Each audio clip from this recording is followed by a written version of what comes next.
Hey everybody, this is the Urge Warriors here. It is day 73 of 90 days of dating myself, following 90 days of active recovery from binge eating disorder. So today I want to talk about a topic that it's kind of converging on my dating myself stuff and my binge eating stuff. As many a times they do converge. So what's going on today is for today's dating myself activity. I did do a journaling exercise this morning, but I'm also focusing on how I treat myself and how I treat myself specifically when I am not feeling physically the greatest, which I'm not today. My physical energy is very low. That's a separate issue. I'm not going to go in and speculate, as to why here, but I'm practicing radical self-love because on days like this, for example, I tried to exercise today. I literally tried and my body was like, nah, girl, not today. And it's hard to trust yourself. Or for me at least, it's hard to trust myself when that happens. Like, am I just making excuses? Is this like a mindset issue? But I know my body, right? And today it's just not happening. I can clean, I can be productive in other ways, I can do laundry. But cardio today is just not happening. Now, if I was reacting to that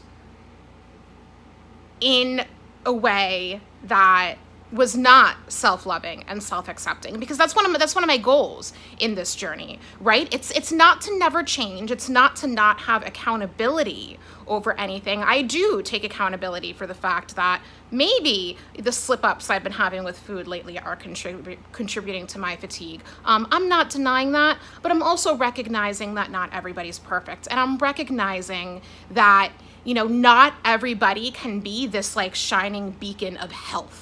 Right? I'm not a shiny beacon of health. Sometimes I don't feel well. Sometimes I don't make the healthiest choices. I've developed unhealthy patterns. Am I trying to change them? Yes, but that takes time. And for me, being somebody who is, recovering from an eating disorder, and recovering from the trauma of the societal pressures that are put on so many of us, forcing myself to do things like this, when other forces are trying to tell me like that's not happening today, it's clearly not the case, is kind of toxic. Because then I really do feel like I'm abusing myself and punishing myself. I'm telling myself, you failed at taking care of yourself in other ways, so now you need to compensate. And I'm not doing that. I'm wondering if this is, broadening the horizon, a new horizon of being realistic with me, with my expectations of how I will manage my own health. Do you know how hard it is to like actually do what like the nutritionists and cardiologists and like, the mainstream medical field recommends about? It's hard to do all of that.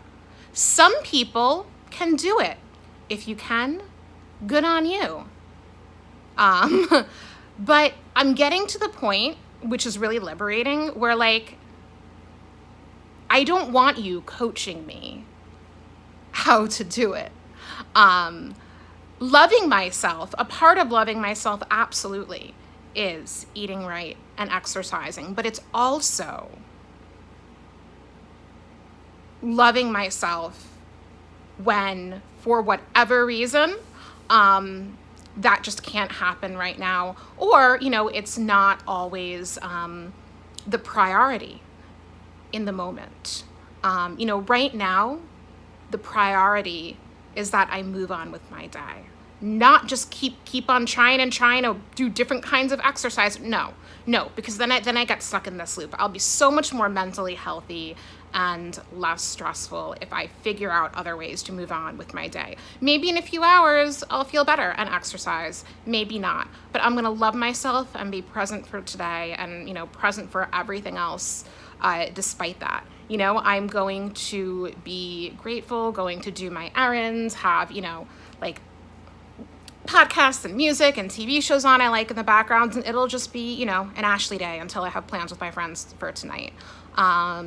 And if it's an Ashley day without cardio, it's an Ashley day without cardio. And I'll be okay. So this liberation feels really good, and I feel like it will naturally feed healthier choices moving forward. So that's what I got for today, and I'll check in with you guys tomorrow for day 74.